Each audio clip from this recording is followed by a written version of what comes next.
Shalom. Ya, pertama-tama saya mengucapkan terima kasih kepada Tuhan Yesus dan kedua kepada Ibu Silvani. Saya biasanya panggil kakak ya karena dulu kakak kelas. Dan yang ketiga untuk Ibu Lista yang sudah memberikan kepercayaan kepada saya. Perkenalkan, nama saya Liana Marbun. Ya, saya kok Marbun ya, kok Batak kok tapi mukanya sipit. Saya asli dari Jawa Timur, dari kota Probolinggo, kota Mangga mana lagi. Tahun 88 saya masuk seminari dan saya berjumpa dengan teman saya, akhirnya kami pacaran, orang Batak, dan akhirnya kami menikah. Saya punya 3 anak laki-laki, Daniel, Yosua, dan Kevin. Dan sekarang diberikan kesempatan untuk mengasuh 1 anak adik saya yang meninggal. Papa mamanya meninggal dan anak itu sekarang sama saya, sekarang sudah kelas 2 SMA. Nah, adong halak kita di son? Adong, godang? Horas eda. Suami saya Marbun, saya dikasih di Bayan Boru Manulang. Ya, oke, Bapak Ibu dikasih Tuhan, hari ini firman Tuhan berbicara mengenai menang dalam pergumulan hidup. Ya, kita baca sama-sama yuk, 1, 2, 3. Bukankah manusia harus bergumul di bumi dan hari-harinya seperti orang-orang upahan? Saudara, pergumulan hidup itu adalah istilah yang dipakai dalam Alkitab untuk menggambarkan perjuangan hidup selama manusia ada di dalam dunia ini. Nah, manusia yang telah jatuh dalam dosa harus mengalami pergumulan di dunia. Memang pergumulan hidup seseorang itu berbeda-beda, amin. Semuanya berbeda, tapi semua orang mengalami pergumulan. Kalau nggak ada pergumulan itu sudah di dunia orang mati. Tapi orang mati pun sudah pergumulan juga bagi kita. Kenapa? Karena tiap 3 tahun kita bayar uang kuburan, ya, dan harus mengurus surat-surat yang ada. Nah saudara, tetapi pergumulan itu Bapak Ibu dipakai oleh Alkitab, ya, umumnya bahwa di mana kita itu berjuang dalam menghadapi berbagai pergumulan-pergumulan hidup. Nah Alkitab sendiri menggambarkan Bapak Ibu bahwa manusia itu dikatakan harus bergumul selama ada di muka bumi. Bukankah manusia harus bergumul di bumi dan hari-harinya seperti orang-orang upahan. Jadi hal ini berarti bahwa manusia itu tidak ada yang terlepas dari namanya pergumulan. Nah Ayub menggambarkan bahwa hidup seseorang itu, ibu-ibu dikasih Tuhan, harus bergumul seperti hari-hari orang upahan. Apa sih artinya orang upahan itu? Nah kalau di dalam Ulangan 24 ayat 15 dikatakan, pada hari itu juga haruslah engkau membayar upahnya sebelum matahari terbenam. Ia mengharapkannya karena ia orang miskin supaya jangan berseru kepada Tuhan mengenai engkau dan hal itu menjadi dosa bagimu. Jadi orang upahan itu adalah apa? Orang yang berusaha berjuang hari demi hari untuk hidup hari itu. Kalau kita lihat ya, maaf ya saya bukan mengecilkan profesi seseorang. Saya tadi berangkat jam 7:30 dari rumah Bapak Ibu, ibu-ibu dikasih Tuhan, rumah saya di Pondok Cabe. Tadi ikut anak ya supaya ngirit perjalanan kan enggak naik Gojek. Kemudian naik Jaklingko, naik busway sampai sini, 9:30 sampai Indosiar. Waduh ini enggak cukup ini kalau naik busway lagi sampai ke Kalideres, langsung naik Gojek ke sini. Enggak apa-apa, saya nikmati itu ibu-ibu, saya bersuka cita. Karena hanya dengan 3.500 saya bisa muter-muter. Ya, saya enggak bayar sopir, saya enggak bayar bensin, saya nikmati itu kebahagiaan. Nah ibu-ibu pada saat saya naik Gojek itu kadang-kala ada yang begini, Bu bisa enggak aku bayar, ibu bayar enggak usah pakai aplikasi. Ya, karena supaya uangnya tidak dipotong 20%. Kadang ada gini, Bu, kalau bisa cash ya Bu. Kenapa Pak? Saya belum makan. Karena tadi semuanya uang pakai aplikasi, saya belum makan. Nah ibu-ibu, di waktu saya naik Gojek itu ya, waktu saya naik angkutan umum itu saya bisa bercerita. Saya bisa tanya perjuangan mereka, anak mereka, dan bahkan sampai di rumah saya turun, saya bisa doakan mereka. Nah ini Bapak Ibu, ada orang-orang yang bekerja untuk hari itu. Seperti tukang ya, kerja dari hari Senin sampai hari Sabtu. Mereka makan di warteg ngebon, hari Sabtu gajian, hari Sabtu dibayar. Jadi hidupnya dikatakan harus berjuang hari itu untuk hari itu. Nah oleh karena itu ibu dikasih Tuhan, kita menyadari kayaknya kita ini juga seperti itu. Seperti orang upahan ya Pak, yang berharap hanya kepada belas kasihan Tuhan. Karena tanpa Tuhan kita harus sadar bahwa kita tidak bisa berbuat apa-apa dalam dunia yang penuh dengan pergumulan ini. Amin. Oleh karena itu Bapak Ibu dikasih Tuhan, kita harus menang dalam pergumulan. Kita nggak boleh kalah. Maka itu kita lakukan bersandar kepada Tuhan. Sebab kita harus hanya percaya kepada Tuhan. Seperti orang upahan yang selalu berharap kepada Tuhannya, demikianlah kita dalam kehidupan kita harus hanya terus bersandar hanya kepada Tuhan saja. Tidak ada yang lain. Saudara, saya orang bukan hanya berbicara tapi saya juga ada dalam pergumulan yang besar. Nah, apa sih yang harus kita miliki untuk kita bisa menang? Tentunya kita mau menang dalam pergumulan. Ada 3 hal yang mau saya sampaikan kepada kita semua. Apa yang harus kita lakukan supaya kita menang dalam pergumulan? Yang pertama, miliki iman. Katakan, miliki iman. Sekali lagi, miliki iman. Ya, kita baca Ibrani 11 ayat 1, yuk katakan sama-sama. 1, 2, 3. Iman adalah dasar dari segala sesuatu yang kita harapkan dan bukti dari segala sesuatu yang tidak kita lihat. Jadi ibu-ibu, iman itu adalah melihat Tuhan di tengah pergumulan. Iman itu adalah sesuatu yang tidak kita lihat secara kasat mata. Tapi ibu-ibu, iman ini bukan indera keenam. Ya, pernah lihat orang-orang yang punya indera keenam yang disebutnya dengan indigo ya. Dia bisa melihat, dia bisa lihat roh-roh halus.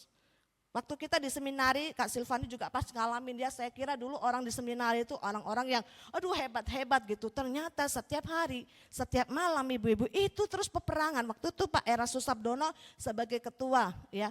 Terus setiap hari peperangan. Ada yang bawa opo-opo. Kadangkala ibu-ibu ini ada dosen turun, kita naik ke lantai 3, dosen itu turun lagi. Loh tadi siapa dosen yang tadi ya? Kok ada lagi dosennya? Ya, lagi belajar tiba-tiba teriak, wow kenapa Popi, kenapa? Aku lihat ada roh jalan-jalan.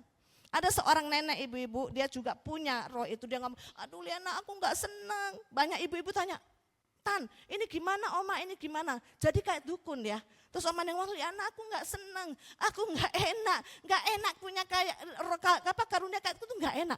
Kalian bisa ketawa di Kebun Raya Bogor, saya ngeliat semuanya bergelantungan. Ibu-ibu itu bukan iman. Ya, tapi itu orang indigo. Jadi iman itu bukan indera keenam. Tapi iman merupakan sesuatu yang membuat kita dapat melihat Tuhan yang selalu berserta dengan kita apapun yang terjadi. Amin. Jadi sebenarnya hidup itu adalah bagaimana kita bisa melihat. Contohnya, 2 orang yang berbeda yang melihat. Waktu Musa ngomong kepada 12 suku Israel, kamu lihat kota Kanaan, lihat pemerintahannya, lihat bagaimana hasil buminya, bagaimana pertahanannya dan lain sebagainya. Mereka mengintai berapa hari ibu-ibu? 40 hari 40 malam. Objeknya sama. Dilihat dari sisi sini, sisi sana, semuanya mereka bebas, mereka boleh melihat, mengintai kota itu seperti apa. Pada waktu mereka kembali, mereka ngelapor ke sama Musa. 10 orang ngomong ini, Musa kotanya bagus, tapi Musa uangnya gede-gede. Balga-balga jomalna. Gede-gede orangnya. Gak mungkin kita ngelawan dia seperti Goliat tuh hampir 3 meter. Kita tuh mungkin bisa dipites aja udah langsung mati. Mendingan balik aja ke Mesir. Kita masih bisa sama-sama anak-anak keluarga kita gak mati langsung plek habis. Ibu-ibu di dalam bilangan dikatakan Musa dan 2 juta orang mendengar itu mereka langsung nangis. Musa sampai telungkup Bapak Ibu dan ngomong aduh Tuhan gimana bebannya ini berat. Tapi 2 orang ngomong gini, betul orangnya besar-besar. Tapi ingat dong janji Tuhan, Tuhan loh yang nyuruh kita ke sana. Pasti Tuhan yang akan memberikan kita kemenangan. Gak gampang lo ngomong gitu 2 orang melawan 10 orang. Kalau kita ada di sana pasti kita dengan yang 10. Ya, kita pasti dengan yang 10. 2 orang tengah penuh risiko ibu-ibu, tapi dia katakan. Dia bisa dirajam dan lain sebagainya, tapi dia mengatakan Tuhan yang menyuruh, pasti Tuhan yang akan memberikan kemenangan. Dan akhirnya apa? Di dalam bilangan itu ibu-ibu, mereka bisa menang. Pada waktu menang mereka kata apa? 2 juta orang itu marah, menangis. Sudah berperang belum? Belum. Baru mendengar. Baru mendengar berita, belum tahu kotanya kayak apa, belum tahu, belum jalan loh. Tapi mereka sudah penuh dengan ketakutan. Jadi ibu-ibu, orang yang dikatakan tidak percaya kepada Tuhan, artinya apa? Orang itu cenderung takut, cenderung menyerah kalah.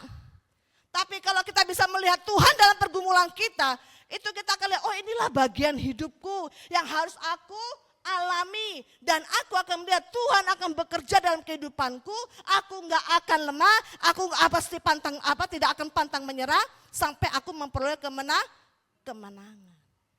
Saudara, tahun 2009, 25 Maret 2009 suami saya ulang tahun yang ke-42 tahun. 26 pagi jam 2 kena serangan jantung. 27 malam meninggal. Jadi waktu meninggal saya bingung, mau nangis, mau mau nangis, mau teriak, saya bingung. Nggak ngerti ngapa. Langsung di hati ini seperti hati saya itu seperti donat ya, bolong, bengong. Mau nangis, mau teriak nggak tahu. Ya, tapi setelah dimakamkan baru tuh berjalan dari hari ke hari. Wow, beratnya luar biasa. Waktu suami saya meninggal, iblis ngomong gini sama saya, Liana, kamu gak bisa beli terasi. Loh, terasi loh ibu-ibu, beli 2000 beli terasi bisa kayaknya ya. Kamu gak bisa beli terasi, coba bayangkan saya dijatuhkan banget sama iblis. Entah kenapa iblis ngomong gitu sama saya, kamu gak bisa beli terasi. Nanti kamu melarat. Ibu-ibu itu ada sih membuat takut ya. Tapi gini, saya nggak mikirin suara itu. Tetapi pada waktu beberapa lama, saya pernah Tuhan ajak ngomong waktu di meja makan, Liana kamu pernah nggak? Coba ingat, pernah nggak beli terasi? Iya Tuhan nggak pernah. Ya ternyata ibu-ibu saya dapat terasi itu banyak banget. Saya punya namanya anak rohani Jordan. Dia pulang ke Probolinggo, tantenya yang bawain terasi segini-segini ya, bulat-bulat itu 50 biji. Saya bagi ke ibu-ibu, senangnya banget dapat terasi. Setahun kemudian dia datang lagi bawa lagi terasi. Tapi dalam tahun itu ibu-ibu ya mertuanya Japarin Marbun ngasih saya terasi satu gede coklat Delphi. Ibu Kristen Hartawan dari Bangka ngasih saya satu Delphi. Ibu Liani dari Bangka dibawain lagi saya satu begini. Coba bayangkan. Tapi saya nggak ngeh itu ibu-ibu. Tapi Tuhan ngomong pernah nggak kamu beli terasi? Iya sih Tuhan nggak pernah. Nah saudara sampai terasi aja Tuhan perhitungkan. Nah di situ dalam hari-hari saya Bapak Ibu saya bengong, saya stres, bukan stres lagi saya depresi. Kenapa? Karena saya harus menghidupi 3 anak saya saat itu, Daniel 12 tahun, Yosua kelas 6 SD mau naik SMP, kemudian anak saya Kevin 9 tahun, masih kelas 4. Saya ngalami aduh Tuhan gimana berat Tuhan, waktu itu ada juga jemaat ya, sekitar sejumlah 100 orang. Saya bingung mau ngapain ini Tuhan. Saya berjalan dengan waktu ibu-ibu aduh gak tahan, berat. Tapi saya belajar punya iman. Saya gak punya teman untuk ngomong, jujur saya gak punya teman untuk ngomong. Ya saya hanya ngomong sama Tuhan. Ngomong sama keluarga gak mungkin, karena tiap hari ibu-ibu, karena ternyata pergumulan itu berat. Saya saat itu tidak siap ditinggal oleh suami ya, karena tiba-tiba hilang begitu. Ya, nah ibu-ibu apa saya lakukan? Saya isi rohani saya. Saya baca firman setiap hari, saya di ruangan terbuka sambil saya lihat langit ya. Entah udah kayak orang gila ngomong sendiri gitu sama Tuhan. Terus saya dari rumah ke Petamburan naik angkot tuh 4 kali. Itu saya naik nyanyi sampai turun, sampai kenaikan sampai keturunan itu. Saya nyanyi terus, saya isi roh saya. Iblis suka ngomong kamu gak bisa. Saya kata saya bisa. Lagu itu tuh Bapak Ibuku, tak akan menyerah dalam apapun juga sebelum ku coba apa yang ku bisa. Saudaraku dikasih Tuhan, Tuhan itu dahsyat luar biasa. Saya belajar percaya. Dan saya katakan setiap anak-anak saya mau tidur ya, saya katakan kamu gini, Tuhan tuh punya rencana gak akan pernah gagal dalam Yeremia 11 ayat 29. Gak akan 29 ayat 11, kamu gak akan pernah gagal. Itu yang saya katakan, walaupun kamu gak punya papa Tuhan Yesus itu sangat lebih daripada papa kamu. Nah saudaraku dikasih Tuhan, hari demi hari berjalan. Saya belajar, yang terpenting adalah saya waktu itu, bagaimana membesarkan roh saya untuk belajar percaya 100% kepada Tuhan. Dengan kemustahilan yang ada. Waktu itu saya nggak ceritakan uang ini untuk apa ya Bapak Ibu, saya mau terbuka sama Ibu. Jadi Bapak Ibu bisa ngeliat gitu, Tuhan tuh hebat loh. Ya, saya waktu itu punya gaji cuma 3.500.000, perpuluhan 350.000. Saya nggak pernah lepas perpuluhan. Saya punya buku 2, buku sehari-hari sama buku perpuluhan. Satu buku tuh bisa 10 tahun. Saya ngajarin anak, saya nggak suruh, kamu kasih perpuluhan, saya selalu tanya, Dek kalau saya nama berkat ini 1.000 kamu berapa perpuluhannya? 100 kamu tulis. Gantian saya Bapak Ibu, saya gantian anak itu, jadi anak itu sudah tertanam, kok ada setiap berkat saya harus selalu perpuluhan. Puji Tuhan sekarang mereka bekerja, mereka menjadi pelaku. Nah saudara, hidup dengan 3.150.000, bisa nggak menghidupi 3 anak? Edan iya. Dan saya sudah ada di titik gila itu ibu-ibu. Saya depresi yang luar biasa, efeknya apa? Separuh badan saya gatalnya minta ampun. Saya setiap hari dalam 1 tahun ke kuburan terus setiap hari, tapi jangan ditiru ya. Karena gak ada pegangan. Saat itu, jadi Saya kalau mandi itu paling seneng karena saya bisa garuk badan saya. Semakin digaruk semakin gatal, semakin garuk semakin gatal. Saya bisa ndelosor ke lantai, saya ngomong gak kuat saya Tuhan, gak kuat. Kenapa? Karena depresi yang terlalu dalam. Nah ibu-ibu, tapi Tuhan itu hebat. Hebat luar biasa.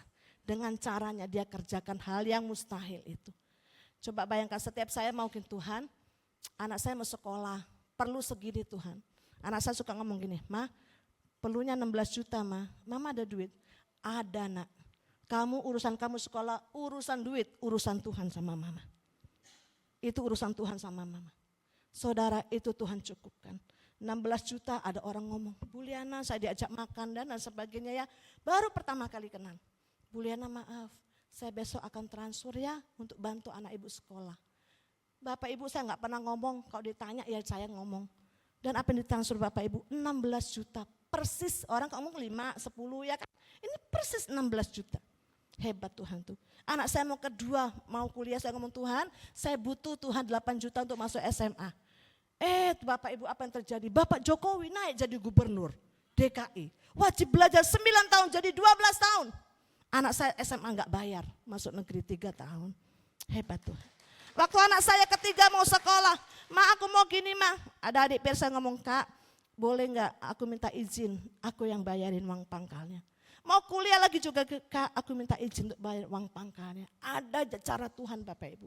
Setiap semester saya perlu Tuhan, saya perlu 22 juta Tuhan. Saudara, anak saya 3 kota kuliah. Setiap hari 150 ribu, 3 anak 150 ribu, tiap bulan 4,5 juta. Ya saya punya pembantu, saya nggak lepas. Karena suami saya ngomong ini mah bagus ini ini, tolong dipertahankan. Karena saya harus punya teman di rumah. Harus punya teman ngobrol, supaya bisa teman berbagi, teman mengasihi ya. Nanti saya tambah gila kalau nggak punya teman. Nah ibu-ibu saya bayar itu, saya untuk transport, kalau dipikir nggak cukup, wis hitung-hitungannya wis dihitungnya nggak bisa nabung. Mau nabung apa, makan aja nggak cukup. Ya, tapi Tuhan tuh hebat. Waktu saya ngomong Tuhan saya perlu 22 juta Tuhan untuk anak kuliah. Waktu itu pas mau bayar semester. Apa yang Tuhan kerjakan ibu-ibu? Ada seorang bapak datang, dia ngasih cek saya suruh anak saya buka waktu itu makan di The Coast Cinere. Anak saya lihat, wah Ma ada cek 10 juta. Waktu lagi makan ada WA masuk, Eda boleh gak minta nomor rekeningnya? Saya kirim Bapak Ibu, dia kasih 5 juta. Ada saya sampai ngomong gini, Ma gila ya Ma, Tuhan itu hebat ya. Banyak banget Tuhan kasih. Sorenya saya ke Petamburan ibu-ibu, belum saya masuk gereja, saya dipanggil ibu-ibu, saya dipanggil seorang ibu. Sini Liana, suwe kita gak ketemu dan lain sebagainya. Saya diasukin amplop ibu-ibu. Saya kasih ke anak saya waktu di rumah, dikasih 2 juta, 17 juta. Waktu saya ke Jogja hari Rebo, ibu yang tadi WA itu ibu kasih 5 juta, rupanya dia kirim lagi. Ibu Tuhan gerakkan saya untuk kirim lagi 5 juta, pas 22 juta, 4 hari loh. Coba kalau saya nabung, 1 juta 1 semester 6 juta, Tuhan bikin percepatan yang luar biasa, amin. Jadi ibu-ibu harus punya iman, mengalahkan daripada masalah kita. Jangan lihat masalahnya, lihat Tuhan yang besar dari segala masalah kita, amin. Nah yang kedua, tetap berdoa. Katakan, tetaplah berdoa. Ya, yuk ngomong yuk, 1, 2, 3. Janganlah hendaknya kamu khawatir tentang apapun juga, tetapi nyatakanlah dalam segala hal keinginanmu kepada Allah dalam doa dan permohonan dengan ucapan syukur. Nah saudara, kalau tadi iman melihat Tuhan di tengah masalah, sekarang adalah doa, itu ada sinergi bersama Tuhan di dalam menghadapi pergumulan.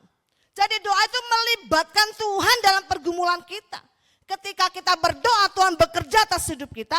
Di dalam doa, Bapak Ibu, itu akan membuat kita lepas dari ketakutan. Dalam doa kita mendapatkan hikmat yang luar biasa. Ya, saya minta untuk Ibu boleh, Ibu 1, 2, 3 boleh maju ke depan Bu. Ya silakan agak cepat ya boleh, Ibu boleh ya silakan 3 orang. Ya, ya. Maaf nih yang timbangannya paling banyak yang mana ya? Bukan paling berat, yang timbangannya paling banyak. Iya, silakan duduk. Nah saudara, inilah contoh ya, satu pergumulan dalam hidup kita. Coba Ibu Lisda, atau boleh enggak Ibu bisa geser sedikit? Enggak, Ibu di sini duduk. Ibu duduknya tenang aja, senyaman mungkin.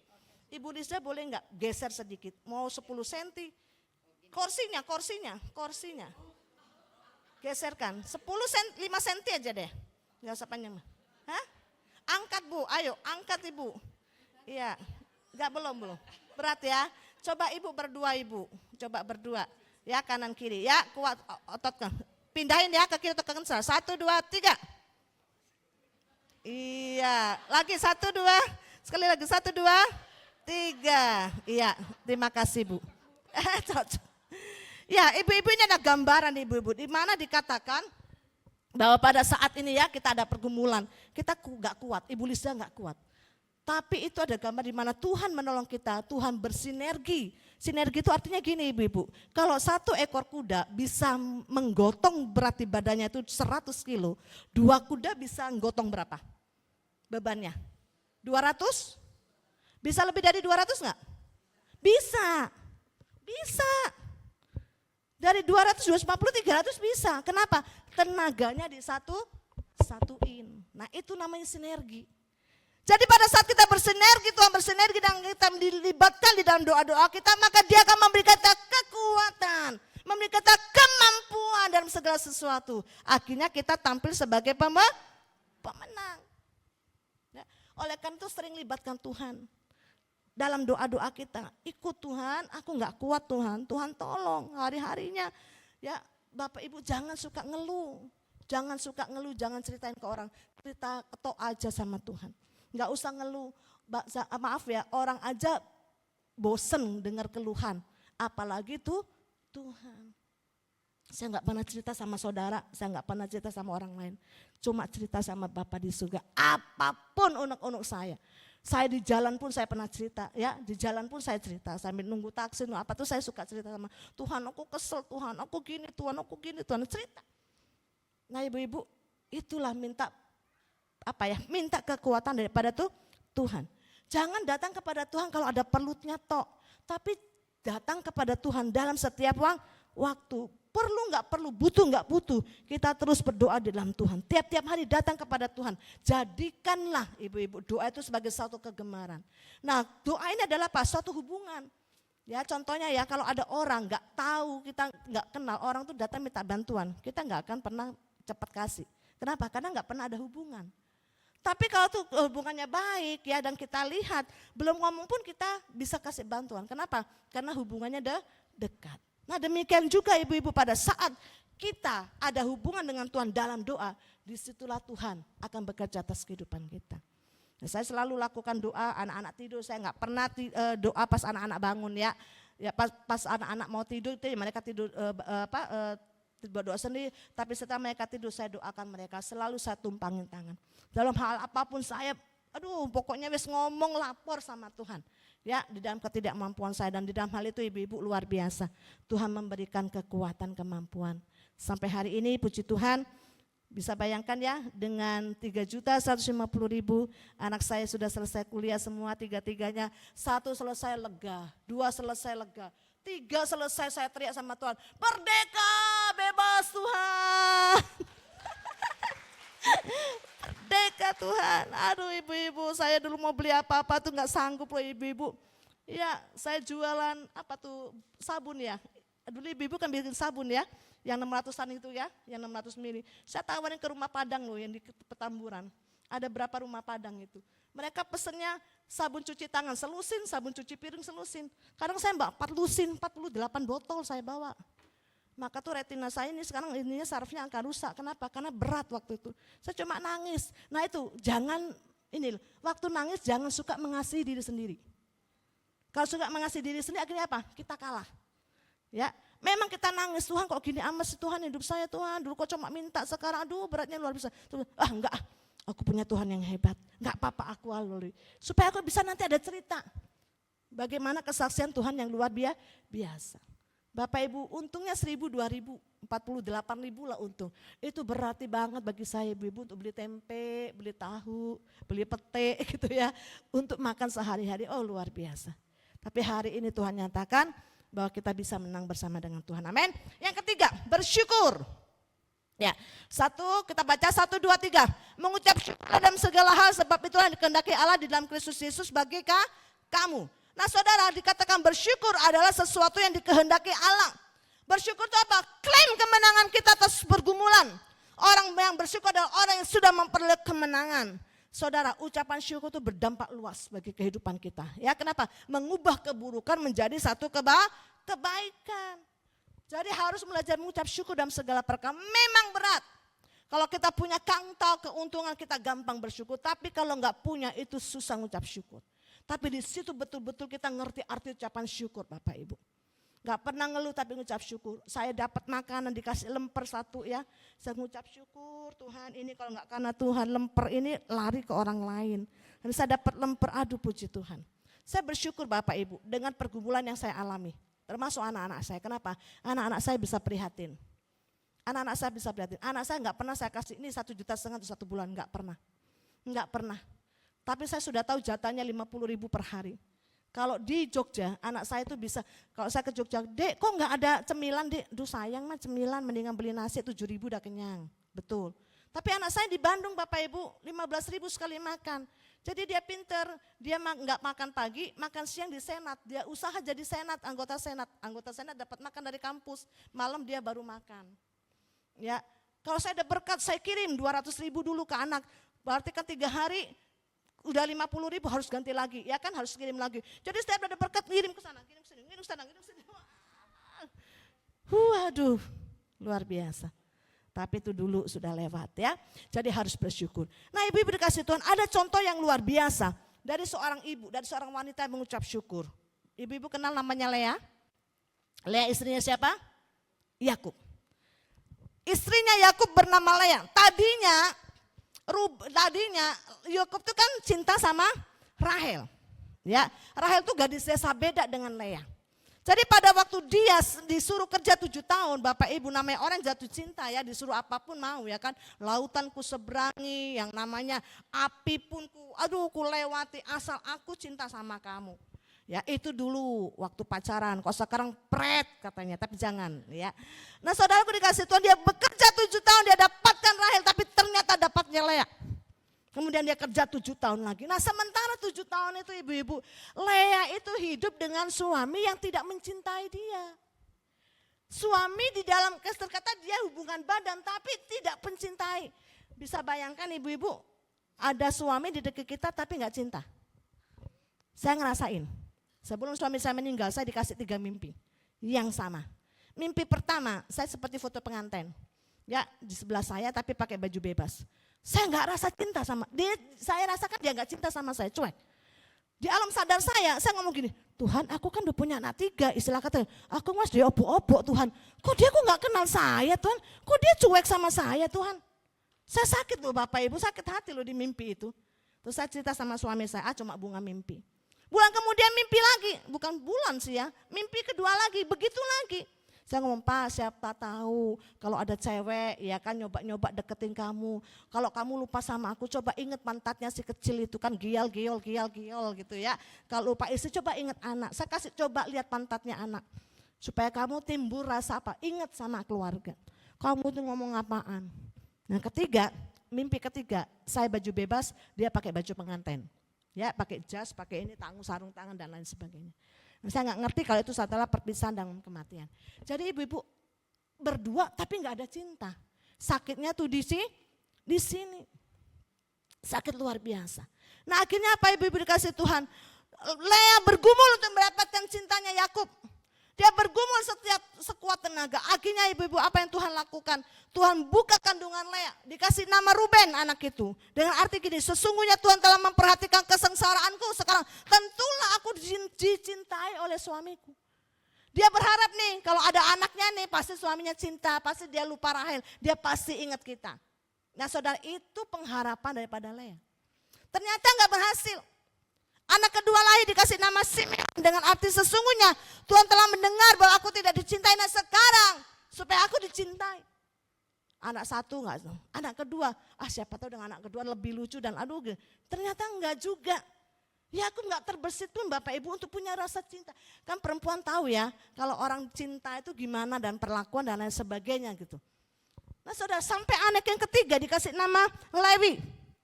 Wah kali ini suamiku pasti akan lebih erat kepadaku. Itu pengharapan daripada Lea. Enggak juga ibu-ibu. 1, 2, 3 enggak juga. Akhirnya di dalam Kejadian 29:35 dikatakan, mengandung pula lah ia lalu melahirkan seorang anak laki-laki. Maka ia berkata, sekali ini aku akan bersyukur kepada Tuhan. Itulah sebabnya ia menamai anak itu Yehuda. Sesudah itu ia tidak melahirkan lagi. Nah saudara, pada saat Lea belajar mengucap syukur kepada Tuhan. Sebelumnya Lea hanya nuntut, berfokus pada pergumulannya. Bagaimana merebut hati Yakub yang lebih mencintai Rahel. Ternyata dengan mengucap syukur itu ibu merubah hidup Lea. Dia bisa bersyukur dengan anak-anak yang ada, dia bisa bersyukur dengan segala situasi, dia bisa berdamai. Dan kita lihat pergumulannya Bapak Ibu mendapatkan sesuatu buah yang manis. Dari keturunan Yehuda akhirnya adalah kelahiran daripada Yesus Kristus. Ya.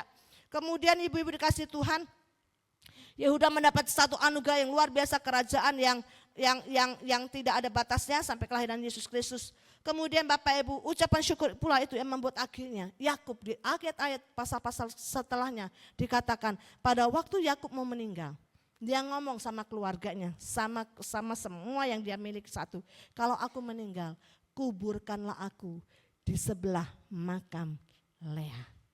Bukan di sebelah makam Rahel, tapi di sebelah makam Lea. Dan akhirnya Yakub dikuburkan di samping Lea.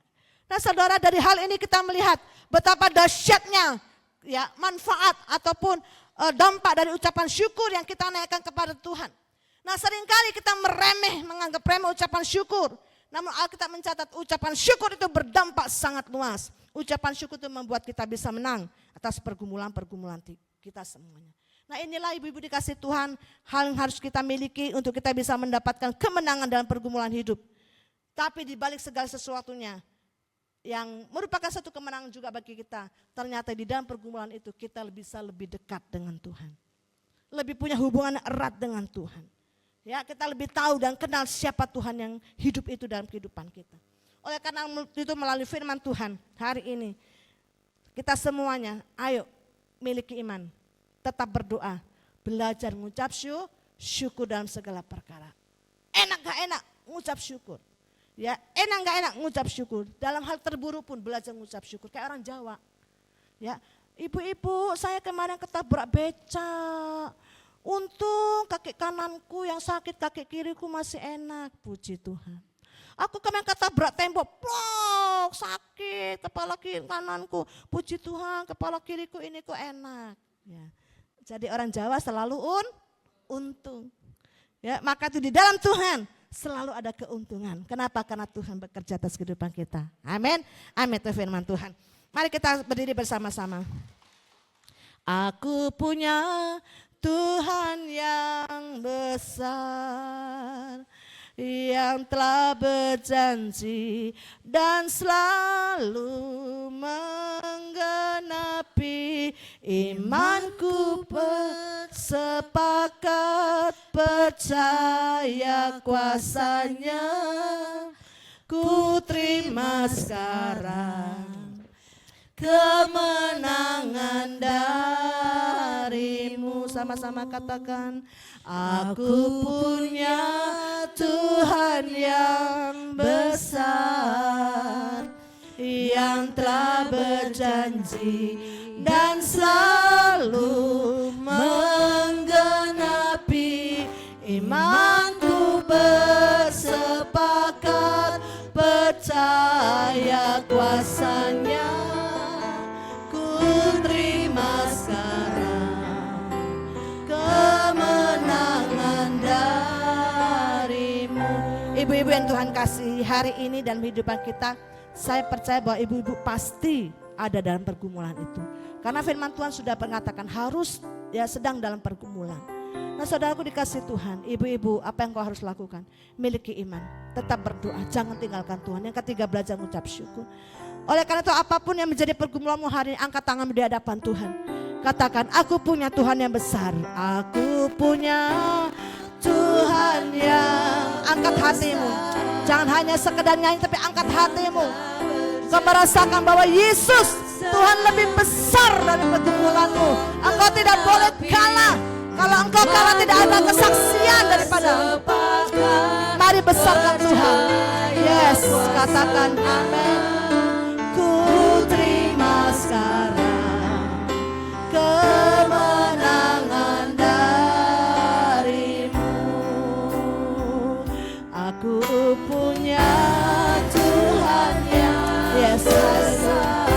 rasakan, pandang kepada Tuhan bahwa Dia lebih besar dari segala pergumulan. Yang hari Tuhan mau, jangan sampai engkau kalah. Kau harus tampil sebagai pemenang. Kau harus tampil sebagai pemenang supaya nama Tuhan dipermuliakan dalam kehidupan. Amin. Ku terima sarang kemenangan darimu. Mari setiap ibu-ibu hari ini kau mendapatkan pergumulan, angkat tanganmu di hadapan Tuhan. Pandang Tuhan, katakan, ini aku Tuhan. Aku capek Tuhan, aku lelah. Aku kayaknya gak sanggup Tuhan. Tapi hari ini firman-Mu mengatakan, aku harus punya iman yang besar. Aku harus banyak di dalam doa melibatkan Tuhan. Dan ketika belajar mengucap syukur dalam segala perkara, maka kemenangan itu menjadi bagian milik. Bapak, hari kami berdoa Tuhan untuk setiap tangan yang sudah terangkat kepada Tuhan. Engkau kiranya menilik mereka semua Tuhan. Jamah mereka, berikan mereka kekuatan di dalam nama Yesus Kristus. Roh Kudus yang manis yang akan selalu memberikan kekuatan, kemampuan untuk menghadapi hari-hari ke depan bersama dengan Tuhan. Hari kami katakan kami tidak mau kalah. Kami mau tampil sebagai pemenang. Tuhan yang memberikan kekuatan, Tuhan yang memampukan, Tuhan yang akan bekerja dalam kehidupan kami. Dan kami percaya di dalam kehidupan kami nama Tuhan dipermuliakan. Dan banyak orang dimenangkan melalui kehidupan kami. Terima kasih Tuhan. Di dalam nama Tuhan Yesus Kristus kami berdoa dan mengucap syukur. Haleluya. Amin. Puji Tuhan, silakan duduk ibu-ibu kasih Tuhan. Ya, saya silakan. Ada tanya jawab kah atau bagaimana? Ada, Yes. ada. Ya. Ya. Baik ibu-ibu, dalam 30 menit ke depan kita akan bertanya jawab ya. Ibu-ibu bisa bertanya ya kepada Ibu Liana yang sudah banyak mengalami pengalaman-pengalaman yang cukup berat ya. Ini santai aja, jadi ibu-ibu bisa seperti apa ya, kita bisa minta curhat, minta pendapat ya kepada Ibu Liana. Baik. Ibu-ibu bisa angkat tangan, ada yang mau bertanya, nanti Ibu Vera akan membawa mic-nya nih ya. Mumpung ada Ibu Liana nih ya, silahkan yang mau bertanya. Ada yang mau? Ya, oh silakan, oke. Sebutkan nama ya. Shalom.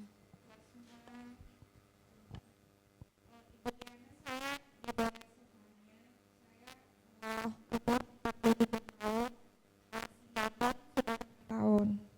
Gak kedengeran, maaf.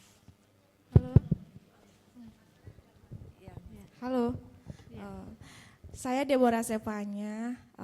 Saya punya anak kandung 2, anak asuh 2. Saya single mom sudah 5 tahun. Saya mau bertanya Bu Liana, karena saya tersentuh dengan cerita pengalaman pergumulan Ibu Liana, dan saya mau bertanya sebagai single mom, kita bagaimana cara menguatkan iman? Kadang ujian iman itu selalu datang bertubi-tubi. Semakin mendekat sama Tuhan, kita semakin diuji gitu. Bagaimana cara untuk lebih kuat lagi di dalam iman? Hanya itu Ibu Liana. Terima kasih Bu. Yang pertama kita harus kuatkan diri kita dulu Ibu sebagai seorang mama. Ya, karena anak-anak itu kan contohnya kita. Ya, anak-anak itu kita nggak bisa nuntut anak-anak begini. Kamu ngertiin mama dong, kamu ngertiin mama, nggak bisa.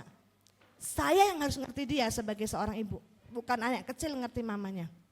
Nah, jadi pertama harus kita dulu Bu, harus dekat sama Tuhan, nyantol. Kalau orang Jawa ngomong gandol gusti, ya pegang erat. Ibu harus isi rohmu dengan firman, ya. Haus akan firman, baca terus firman tiap hari, ya pokoknya kecintaan. Nah, terus kemudian doa, minta kekuatan Roh Kudus. Jadi iman kita sampai gitu, Tuhan buat aku jadi damai. Ya, aku pernah ngomong, Tuhan, aku belum bisa loh Tuhan terima keputusan-Mu kalau suamiku cepat dipanggil. Nah ibu-ibu sampai satu saat saya ngomong gini, Tuhan saya sudah bisa terima keputusan-Mu, dan puji Tuhan hari ini saya tahu lagu Kau ubah ratapku jadi tarian, itu saya rasakan. Kenapa? Karena saya waktu nutup mulut dia langsung cabut, dia langsung kasih lagi otomatis put gitu ya. Dia taruh hati yang sukacita, sampai sekarang donat saya udah gak bolong lagi, sudah ketutup semua hatinya. Ya udah gak ada duka lagi. Jadi ibu yang pertama harus kuatkan dulu. Nah saya dulu ibu-ibu, saya pikir anak saya kecil yang goyang. Karena anak saya 3 ya kan. Nah ternyata yang paling goyang adalah anak pertama. waktu anak saya sekolah ibu-ibu SD itu kan juara 1, juara 2, juara 3 ya. Waktu papa meninggal gak juara, tambah nakal Bu. Ya ngebut-ngebutan, maaf nih anak saya ada tato. Aduh saya ngencak-ngencak Bapak Ibu, saya ngomong Tuhan kok keluargaku kok terus tambah rusak iki Tuhan, terus kayaknya gagal semua ini.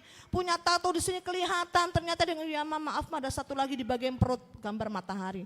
Waduh tambah. Nah ibu-ibu, nah saya apa yang saya lakukan? Yang pertama, saya berdamai dulu dengan Tuhan. Ya, nah setelah saya berdamai, baru saya dapetin masalah dari anak saya. Nah anak saya ngomong gini, Ma Tuhan jahat, saya nggak bisa. Kok cepet banget Tuhan panggil papa dan lain sebagainya. Nah akhirnya di situ saya kuatkan, saya ngomong, mama juga sudah ngalami kemarin. Tapi mama belajar menerima keputusan Tuhan. Nah sekarang dia harus terima keputusan Tuhan. Tuhan tuh nggak pernah tinggalkan kita. Nah itu ibu-ibu harus kita kuatkan, anak kita kemudian kita doakan. Ya kita doakan, dia berdoa dulu. Supaya mereka bisa menerima kehendak Tuhan, kemudian saya tumpangkan tangan. Itu yang saya lakukan kalau anak saya nakal ibu-ibu. Jadi saya suruh dia ngaku dulu, minta ampun sama Tuhan, baru saya doakan.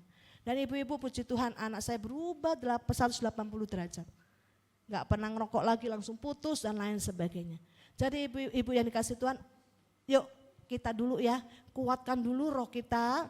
Kemudian juga tampilkan kepada anak-anak itu pembicaraan kita juga nggak boleh negatif ya. Walaupun capek juga ngomong, kamu pasti bisa, kamu pasti bisa. Tuhan itu punya rencana yang besar, nggak pernah gagal. Tuhan kita nggak punya papa, Tuhan Yesus papa kita yang paling baik dan lain sebagainya. Itu yang saya tanamkan pada mereka ibu. Jadi hatimu dulu. Kita dulu yang harus ngerat sama Tuhan. Ya ibu ya, baru nah itu jangan lupakan bawa dalam doa untuk anakmu. Ya tiap malam tumpangin tangan. Apa yang kau rindukan kau tumpangkan tangan atas anak-anak. Pasti kuasa doa itu besar. Ya itu saja Bu yang bisa saya jawab dari pengalaman hidup saya. Terima kasih. Ada lagi Ya. ibu? Ada lagi? Ya. Silakan yang mau bertanya. Jangan malu-malu ya ibu-ibu ya. Mungkin saya dulu ya Ibu Liana ya. Ya. Bu, ibu kan sudah melewati masa ketika ditinggal sama suami ini ya. Nah, nasihat ibu bagaimana untuk kita wanita-wanita yang khususnya ada di WB Eklesia bisa mempersiapkan diri bila mana hal itu terjadi. Kan kita tidak pernah tahu usia seseorang ya Bu ya. Nah supaya kita juga bisa tetap kuat gitu. Kalau tadi Ibu Liana ceritakan ibu sempat terpukul ketika ditinggal suami ya. Karena kan sepertinya tiba-tiba ya Bu ya. Dan sempat kayak ada di titik terendah ya. Nah bagaimana nasihat ibu buat kita bila mana itu terjadi kepada kita gitu Bu. Ya terima kasih Bu Lisa. Yang pertama ibu-ibu selagi suami kita masih hidup dan dia kerja ya. Yang masih suami hidup kerja apapun ibu-ibu harus melibatkan diri. Ya saya pernah lihat ibu yang sederhana sekali. Tapi saya lihat dia bisa ngelakuin tugas suaminya selanjutnya. Dia punya toko keramik. Nah kenapa dia sederhana kayaknya bukan orang pintar gitu. Tapi karena dia melibatkan diri akhirnya dia bisa. Nah demikian pula kalau kita hamba Tuhan ya libatkan diri. Nah Ibu Silvani libatkan diri malah udah besar ya. Nah ada hamba-hamba Tuhan yang tidak melibatkan diri. Kamu doang kan pendeta, kamu gembala, aku enggak istri gembala. Jadi cuma dampingi dan lain sebagainya. Ternyata salah. Harus melibatkan diri dalam pekerjaan suami. Kalau kita ada perusahaan, ibu-ibu libatkan diri, ya. Dan kemudian kita nggak boleh diem. Harus ada, walaupun ibu rumah tangga harus ada minta sama Tuhan apa yang bisa saya kerjakan gitu loh. Bukan kita kepengen suami kita meninggal, enggak. Cuma kita sudah mulai persiapkan diri gitu ibu-ibu. Ya mulai persiapkan diri apa yang kita bisa lakukan. Nah itu saya kira yang saya alami. Sehingga pada saat ditinggal suami, ibu-ibu kita bisa melanjutkan tugas apa yang ditinggalkan oleh suami. Jadi enggak nol, blank sama sekali. Ya. Nah kemudian apa yang harus dipersiapkan juga. Nah kalau secara keuangan maaf ya, ibu-ibu harus punya asuransi untuk suami. Saya bukan ngomong, kalau suami meninggal ada uang, bersyukur suami meninggal, enggak. Karena pada saat suami meninggal ibu-ibu maaf ya, saya bukan berdagang. Pada saat suami meninggal, kebutuhan hidup kan harus terus berjalan. Iya enggak? Kita harus bayar kontrakan, maaf ya, kita harus bayar uang anak sekolah, bayar listrik kan, betul. Betul ya? Kemudian apalagi kalau kita nggak bisa usaha, kita nggak kerja apa-apa, udah dah, ambruk dah. Ya, jadi ini berbagai. Jadi kalau kita punya ibu-ibu minimal Kita tuh setahun tuh masih bisa gitu loh, masih bisa dalam kedukaan harus ngata diri itu kita masih bisa. Ya kan, misal bawang sekolah itu kan masih bisa dibayar gitu loh dari asuransi dari suami gitu ya. Nah ibu-ibu itu yang saya alami. Kemudian ya itu harus cepat. Jadi pada saat suami meninggal kita harus cepat nyemplungin diri gitu. Bukan karena kita tapi memang udah tugas kita. Ya jadi jangan ragu untuk kita berprofesi sebagai ayah dan ibu. Itu Ibu Lisda, mungkin itu yang dari saya alami dalam pergumulan hidup. Ya, ya. Ada lagi? Ada. Ya, silakan. Shalom teman-teman, saya Ibu Foni, saya single parent udah 20 tahun, cuman suami saya married lagi, waktu ditinggalin anak-anak saya masih kecil, benar kata Ibu, kita harus dekat sama Tuhan. Tadinya saya udah putus asa karena anak saya masih kecil-kecil, tapi waktu itu saya masih kerja di ekspedisi. Ya puji Tuhan, saya udah ketakutan anak saya sekolah apa enggak, makan apa enggak, tapi saya berdoa, ya siang malam saya berdoa, terus Tuhan kasih saya anak-anak bisa sekolah, makan, ya memang kata Ibu benar kita harus dekat sama Tuhan. Itu aja deh, makasih Bu. Ya terima kasih. Nah ibu-ibu satu hal lagi ya, ibu-ibu harus punya komunitas ya. Gak boleh lepas dari komunitas wanita. Dan komunitas terbaik adalah gereja. Walaupun mungkin di dalam gereja kita suka kadang-kadang kan slack ya, sama-sama tipe pemuji kadang-kadang slack ada aja. Gara-gara baju lah, gara-gara inilah, gara-gara ini ya di setiap wanita tuh pasti ada. Tapi jangan lepaskan komunitas. Ya setelah saya jadi janda, saya punya komunitas, saya punya arisan janda. 10 orang. Kan janda macam-macam ya, ada janda yang sudah sakit suaminya lama, jadi dia siap. Ada yang gini, malah ada yang gini, saya bersyukur setelah suami saya meninggal saya bersyukur. Mateng loh. Bersyukur suaminya meninggal, kenapa Bu? Wah suami saya gak kerja, cerewet, judes, gak mau nolongin saya punya anak 3, 2 kembar, malam gak mau bangun dan lain sebagainya, cuma merintah gak kerja. Jadi saya bersyukur suami saya meninggal katanya. Jadi ada macam-macam. Ya, jadi jangan tinggalkan ya itu arisan ibu-ibu. Jadi setiap itu kita doa dulu, ya sharing dulu, baru kita makan, baru arisan. Jadi tidak boleh lepas dari namanya komunitas. Ada seorang ibu setelah suami saya meninggal, 1 bulan kemudian dia suaminya meninggal. Terus satu saat dia ngomong gini, Mulyana gimana? Terus aku tanya, loh ibu kenapa nggak ke gereja? Aku udah nggak lihat ibu di WBI. Bu, ini Bu, saya harus cari duit katanya. Terus cari duitnya di mana? Saya aja itu Bu di night club, ngapain? Ya saya nemenin itu om-om, katanya lagi minum dan lain sebagainya. Jojing goyang. Terus saya ngomong gini, Ibu, ayolah datang sama Tuhan, pasti Tuhan pelihara kok. Bagian kita ada ibu-ibu. Bagian kita lekat sama Tuhan. Bagian Tuhan memberkati. Kalau kita nggak ada bagiannya Tuhan nggak akan lepaskan bagiannya. Nah ibu-ibu akhirnya apa? Ya udah terhilang dari komunitas. Jadi jangan gini loh. Walaupun ibu-ibu mungkin lupa ya, Ibu Lisda lupa. Ibu-ibu jangan lihat Ibu Lisdanya. Jangan ibu lihat Ibu Gembala. Lihat Tuhannya. Kita yang perlu Tuhan. Jadi jangan, aku setelah jadi janda aku nggak ada yang deketin. Aku nggak. Jangan rugi sendiri. Tapi ayo. Mepet gitu loh, terjunin kita tuh ke Tuhan, ya itu. Jadi jangan suka mengasihi diri sendiri. Kalau sudah mengasihi diri sendiri, itu kita akan jadi apa? Lemah.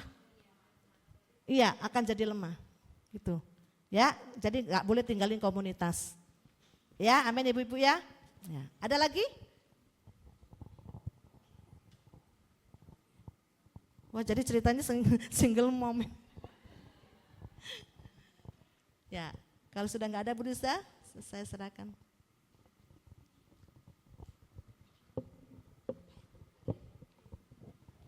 Ada lagi ibu-ibu nggak ada ya? Saya turun ya, terima kasih. Oh ada 1 katanya Bu. Ya, nggak apa-apa, silakan.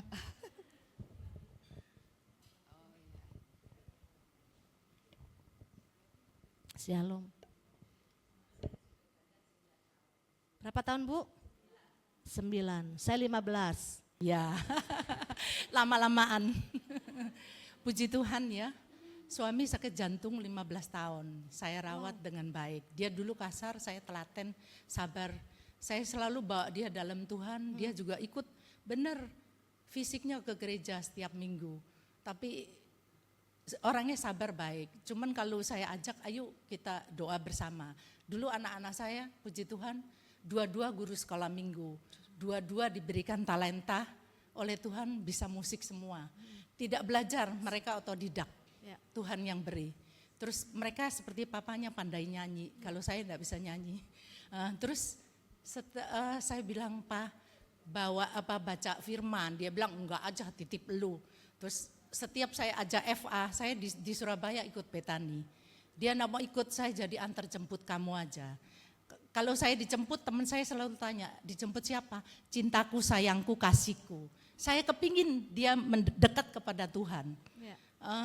Terus dia bilang, saya ingat kok bulan 9 tahun 2015, sakitnya enggak begitu parah, dia enggak pernah sambat orangnya. Terus dia bilang, kamu jangan khawatir, Tuhan pelihara kamu.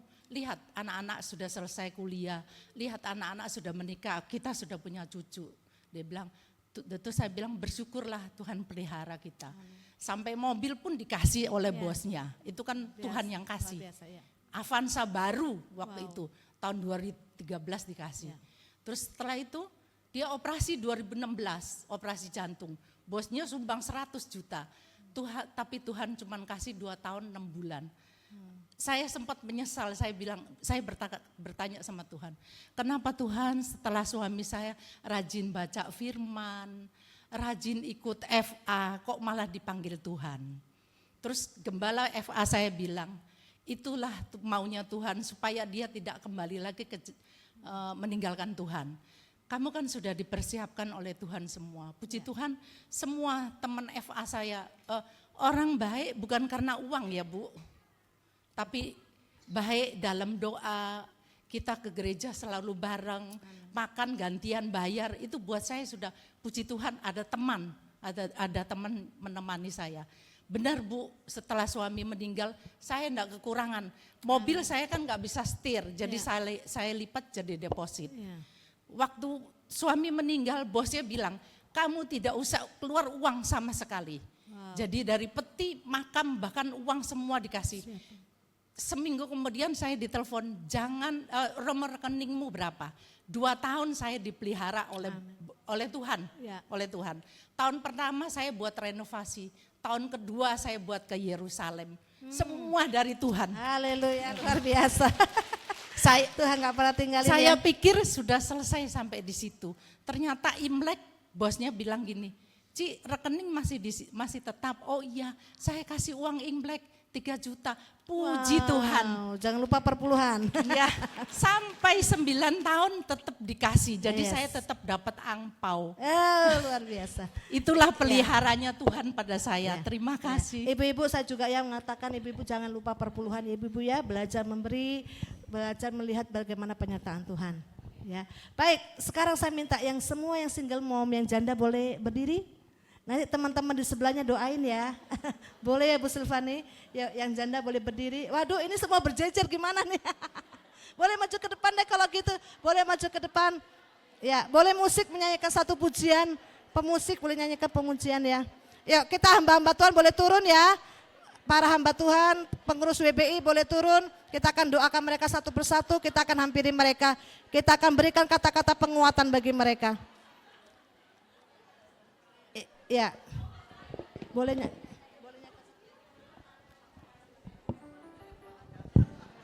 Ya, semua pengurus WBI boleh maju ke depan. Ya, ibu-ibu setelah ditumpangin tangan didoakan, ibu-ibu boleh langsung duduk ya. Yuk, Ibu Silvani, saya dan pengurus wanita boleh dari pinggir sana ya. Yang sudah didoakan boleh langsung duduk ya. Ya, silakan. Yuk kita mau berdoa.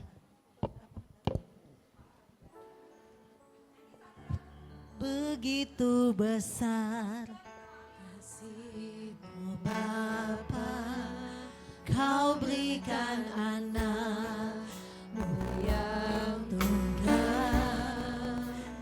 Di saat aku percaya kasih kasih menyelamatkanku, bukan sebagai hakim dunia, tapi sebagai yang berkorban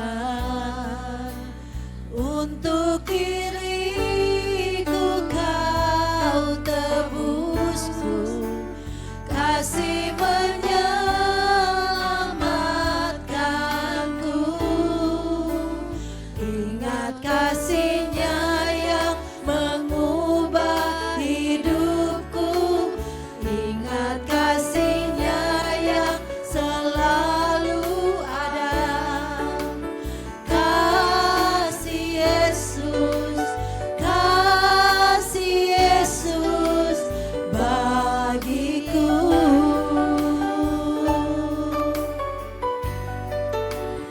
Ingat bilur-Nya yang sembuhkan lukaku. Ingat salib-Nya yang menebus aku. Kasih Yesus, kasih Yesus bagiku. Sekali lagi katakan, begitu besar. Begitu besar kasih-Mu Bapa, Kau berikan anak-Mu yang tunggal. Di saat aku percaya, kasih menyelamatkanku, bukan sebagai hakim dunia, tapi penyelamat yang berkorban untuk diriku. Kau tebusku, kasih menyelamatkanku. Ingat kasih-Nya yang mengubah hidupku. Ingat kasih-Nya yang selalu ada. Kasih Yesus, kasih Yesus bagiku.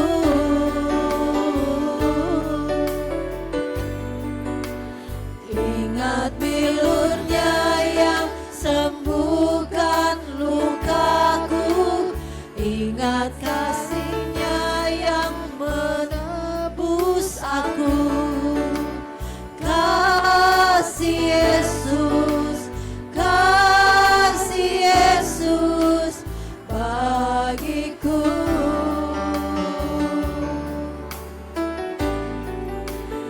Ingat kasih-Nya yang mengubah hidupku. Ingat kasih-Nya yang selalu ada. Kasih Yesus, kasih Yesus bagiku.